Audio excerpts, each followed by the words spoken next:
Hello বন্ধুরা, তোমরা কি জানো আমরা একই কোড বারবার না লিখে শুধুমাত্র একবার লিখে বারবার ইউজ করতে পারি।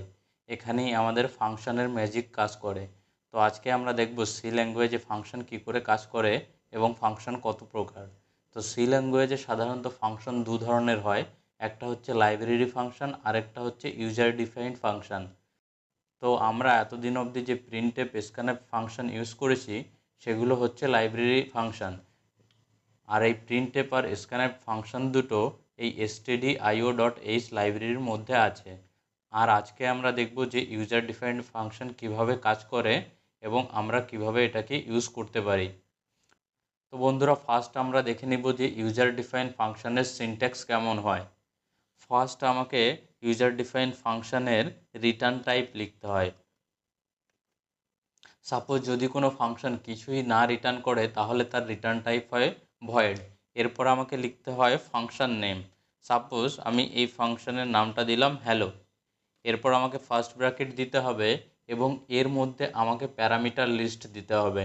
ধরো এই ফাংশনটা কোনো প্যারামিটার নেয় না। এরপর আমাকে কি করতে হবে, এরপর আমাকে করতে হবে সেমিকোলন দিতে হবে। এবার দেখো, এই যে ভয়েড হ্যালো বলে আমি ফাংশনটা লিখলাম, এটার মধ্যে এখনও আমি কিছুই লিখিনি। আর এই ভয়েড হ্যালো বলে আমি ফাংশনটার প্রোটোটাইপ ডিক্লেয়ার করলাম। এর মানে আমি কম্পাইলারকে বলে দিলাম যে আগে গিয়ে এই ভয়েড হ্যালো নামের একটা ফাংশন তুমি পেতে পারো, তার জন্য তুমি তৈরি থেকো। ঠিক আছে, এরপর আমি যদি এই নিচে গিয়ে এই ভয়েড হ্যালো ফাংশনটাকে, এরপর দেখো বন্ধুরা, আমি নিচে গিয়ে কি করলাম, এই ভয়েড হ্যালো ফাংশনটার বডি ডিফাইন করলাম।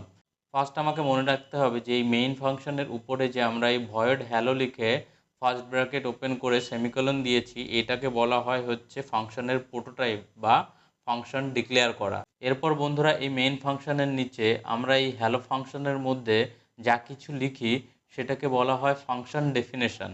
এবার সাপোজ আমি যদি এটাকে সেভ করি, সেভ করে যদি রান করি, তাহলে দেখো কি হবে, আমাদের কিছুই আমরা আউটপুট পেলাম না। কেন পেলাম না? কারণ হচ্ছে আমরা শুধু এতক্ষণ অবধি ফাংশনটাকে ডিক্লেয়ার করেছি আর ডিফাইন করেছি, কিন্তু আমরা ফাংশনটাকে একবারও কল করিনি। আমরা কি জানি, আমাদের সি ল্যাঙ্গুয়েজে সব কিছুই হচ্ছে আমাদের মেইন ফাংশন থেকে শুরু হয়।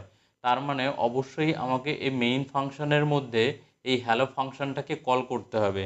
তো হ্যালো ফাংশনটাকে কল করার জন্য আমাকে কি করতে হবে, নর্মালি লিখতে হবে ফাংশনটার নাম লিখে ফার্স্ট ব্র্যাকেটে দেখো। তো এই মেইন ফাংশনের মধ্যে আমাকে যদি যে কোনো ফাংশনকে কল করতে হয় তার জন্য আমাকে লিখতে হয় ফাংশনের নাম, এবং যেহেতু এটা ফাংশন তার জন্য আমাকে সবসময় কি করতে হয়, first bracket open and close করে সেমিকোলন দিতে হয়।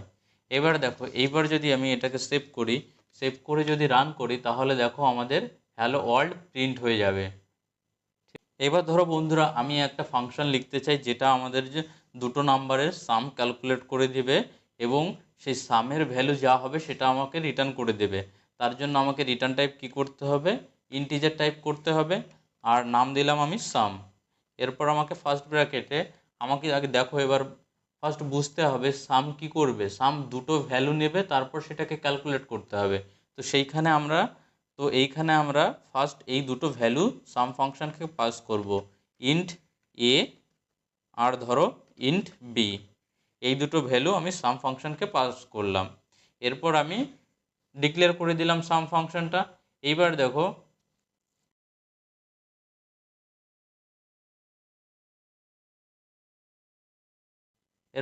বন্ধুরা, আমি ফাংশনের বডিতে এসে কি লিখে দিলাম, যে রিটার্ন করে দাও এ প্লাস বি এর যোগফল। ঠিক আছে, এইবার যদি আমরা এই ফাংশনটাকে কল করি, সাপোজ ফাংশনটাকে কল করার জন্য আমাকে লিখতে হবে ফাংশনটার নাম আর ফার্স্ট ব্র্যাকেটে। এবার দেখো, এখানে যেহেতু আমাদের সাম ফাংশন দুটো আর্গুমেন্ট নেয়, তো এখানেও আমাকে দুটো আর্গুমেন্ট পাস করতে হবে। আর আর্গুমেন্ট দুটো কি হবে, এখানে দেখতে পাচ্ছি যে দুটোই ইন্টিজার টাইপের হবে। ধরো আমি 10 আর 20-এর যোগফল বের করতে চাই, তার জন্য 10 আর 20 পাস করে দিলাম, এরপর সেমিকোলন দিলাম। এরপর দেখো বন্ধুরা, আমি সাম ফাংশনকে দুটো ইন্টিজার 10 আর 20 পাস করে দিলাম, এবং যেহেতু এই সাম ফাংশন এ প্লাস বি এর ভ্যালু রিটার্ন করে, তাহলে আমি চাই যে এই a প্লাস বি এর রিটার্ন ভ্যালুটা আমি একটা ভেরিয়েবল ইন্ট সি এর মধ্যে স্টোর করতে। ঠিক আছে, এরপর সি ইকুয়ালস টু যদি আমি সাম করে দিই আর অবশেষে যদি আমি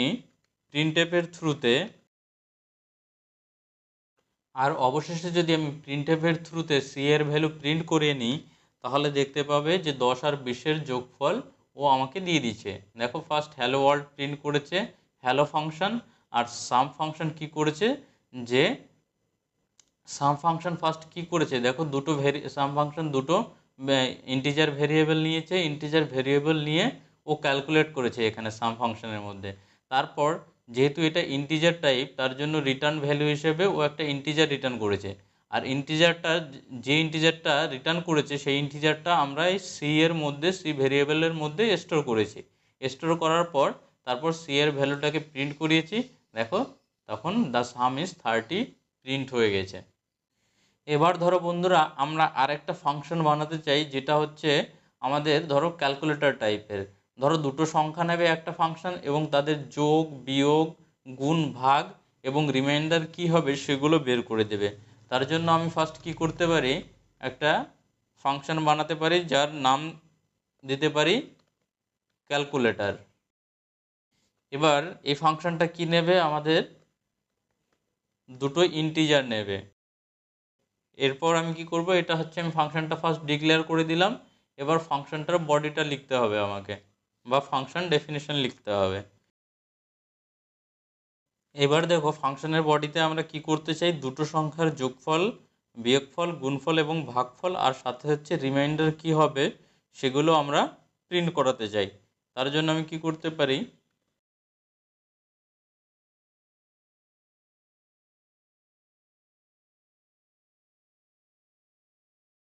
এরপর দেখো বন্ধুরা এই ক্যালকুলেটর ফাংশনের মধ্যে আমি দুটো নম্বরের যোগফল বিয়োগফল মাল্টিপ্লিকেশান এবং ফার্স্ট নাম্বারকে সেকেন্ড নাম্বার দিয়ে ভাগ করলে সেই ভাগফল, আর হচ্ছে ফার্স্ট নাম্বারকে সেকেন্ড নাম্বার দিয়ে ভাগ করার পর তারপর যে ভাগশেষ থাকে সেটা বের করার চেষ্টা করেছি। এইবার সাপোজ আমাকে কি করতে হবে, আমাকে মেইন ফাংশনের মধ্যে এই ফাংশনটাকে কল করতে হবে। কল করার জন্য আমাকে কি করতে হয়, আমাকে ফাংশনের নাম লিখতে হয় এবং ফার্স্ট ব্র্যাকেটের মধ্যে আমাকে কি করতে হয়, প্যারামিটার পাস করতে হয়। এবার দেখো বন্ধুরা আমি ক্যালকুলেটর ফাংশনটাকে কল করলাম এবং ভেরিয়েবল দুটোর ভ্যালু 100 and 60 পাস করলাম। এবার যদি আমি এটাকে রান করে দেখো কি হবে। ফার্স্ট হচ্ছে the sum of two number is 160, 100 আর 60-র যোগফল বেরিয়েছে, 100 থেকে 60 বিয়োগ করলে 40 থাকে। 100 আর 60-র মাল্টিপ্লিকেশন দেখো কত বেরিয়েছে 6000, আর first number divided by second is 1 বেরিয়েছে, কারণ 100-কে 60 দিয়ে ভাগ করলে 1 পয়েন্ট সামথিং বেরোয়। আর যেহেতু ইন্টিজারের মধ্যে যে কোনো আমরা যদি করি যোগ বিয়োগ গুণ ভাগ করি তার জন্য ইন্টিজারই বেরোয়, সেক্ষেত্রে আমাকে এই মানে ভাগফল হিসেবে 1 দিয়েছে। আর 1-এর পরে যে তোমার দশমিকের পর যেগুলো থাকে সেগুলো ইগনোর করে দিয়েছে, আর রিমাইন্ডার ইজ 40। আশা করি বন্ধুরা বুঝতে পেরেছো কি করে আমরা সি ল্যাঙ্গুয়েজে একটা ফাংশন ফার্স্ট ডিক্লেয়ার করব। এই উপরে মেইন ফাংশনের উপরে যে আমরা লিখেছি এটাকে বলা হয় ডিক্লেয়ার করা। ঠিক আছে, এইটা আমরা কম্পাইলারকে বলছি যে আগে গিয়ে আমাদের এই নামের ফাংশনগুলো পেতে পারো, তো তার জন্য রেডি হয়ে থেকো। ঠিক আছে, তারপর আমরা কি করছি, মেইন ফাংশনের নিচে দেখো আমরা এই ফাংশনটাকে লিখছি, ফাংশনের বডি লিখছি বা ফাংশনের ডেফিনেশন লিখছি। এইবার ফাংশনের আমরা কি করলাম, ফার্স্ট আমরা প্রোটোটাইপ লিখলাম বা ডিক্লেয়ার করলাম, তারপর বডি বা ডেফিনেশন লিখলাম এবং অবশেষে আমাকে ফাংশনটাকে কল করতে হবে। তো কল করার জন্য ফাংশনের নাম লিখতে হয় আর ফার্স্ট ব্র্যাকেট লিখে সেমিকোলন দিতে হয়। আর যদি ফাংশনটা কোনো প্যারামিটার নেয় তাহলে ফার্স্ট ব্র্যাকেটের মধ্যে প্যারামিটার দিতে হয়। যেমন এখানে দেখো হ্যালো ফাংশন কোনো প্যারামিটার যেহেতু নেয়নি, হ্যালো ফাংশন নেয়নি, তার জন্য এখানেও কোনো আমরা প্যারামিটার দিইনি। কিন্তু যেহেতু সাম আর ক্যালকুলেটর ফাংশন দুটো করে দেখো ইন্টিজার ভেরিয়েবল নিচ্ছে, তার জন্য আমরা এই সাম ফাংশন আর হচ্ছে ক্যালকুলেটর ফাংশনকে দুটো করে ভেরিয়েবল পাস করেছি। তো আশা করি বন্ধুরা তোমরা সবাই বুঝতে পেরেছো যে সি প্রোগ্রামিংয়ে ফাংশন কিভাবে কাজ করে। এবার এই ফাংশন ইউজ করার মেইন মোটিভ হচ্ছে, সাপোজ ধরো আমাদের এরকম মাল্টিপল জায়গায় এই যে ক্যালকুলেটর ফাংশনটা যে কাজ করেছে ও কী করেছে, দুটো ভ্যালু নিচ্ছে এবং দুটো ভ্যালুর সঙ্গে ও 5টা অপারেশন করেছে, প্লাস মাইনাস মাল্টিপ্লিকেশন ডিভিশন আর হচ্ছে রিমাইন্ডার। এবার ধরো আমাদের এই ফাংশনটাতে ধরো 10 বার এই সেম জিনিস করতে হবে, যে দুটো ভেরিয়েবল নিতে হবে আর হচ্ছে আমাকে বারবার করে চেক করে দেখতে হবে এদের যোগফল, বিয়োগফল, মাল্টিপ্লিকেশন ডিভিশন আর রিমাইন্ডার কত কি হয়, ঠিক আছে। তাহলে আমাদের 10 বার এতগুলো লাইন অফ কোড লেখার দরকার নেই। আমি 10 বার কি করতে পারি, সিম্পলি এই ফাংশনটাকে কল করে দিতে পারি। ধরো এইখানে আমি আরেকবার এই ক্যালকুলেটর ফাংশনটাকে কল করলাম, কল করে এইবার আমি শুধু 10 আর 20 ভ্যালুর জন্য চেক করতে পারি। 10 আর 20 সেভ করি, সেভ করে যদি রান করি তাহলে দেখবো 10 আর 20-এর জন্য আমাকে সেম দিয়ে দিয়েছে, দেখেছো, যে 30 -10 200 0 10, ঠিক আছে। তাহলে বুঝতে পেরেছে যে ফাংশনের মেইন ইউজ কি, ফাংশন আমাদের কি করে কোডের রিইউজেবিলিটি বাড়ায়, তারপর কোডের রিডেবিলিটি বাড়ায়। কারণ আমাকে যদি বারবার এতগুলো লাইন অফ কোড এই মেইন ফাংশনের মধ্যে লিখতে হতো, তাহলে মেইন ফাংশনে আমি ঠিকঠাক বুঝতেই পারতাম না যে কি করতে চাইছে। তো আশা করি বন্ধুরা তোমরা সবাই বুঝতে পেরেছো। যদি বুঝতে পারো তাহলে অবশ্যই লাইক, কমেন্ট, সাবস্ক্রাইব করো। আর যদি না বুঝতে পারো, কোথায় বুঝতে পারোনি সেটা আমাকে জানাও, তাহলে এর পরের ভিডিওতে সেগুলো সলভ করার চেষ্টা করব। দেখা হচ্ছে পরের ভিডিওতে।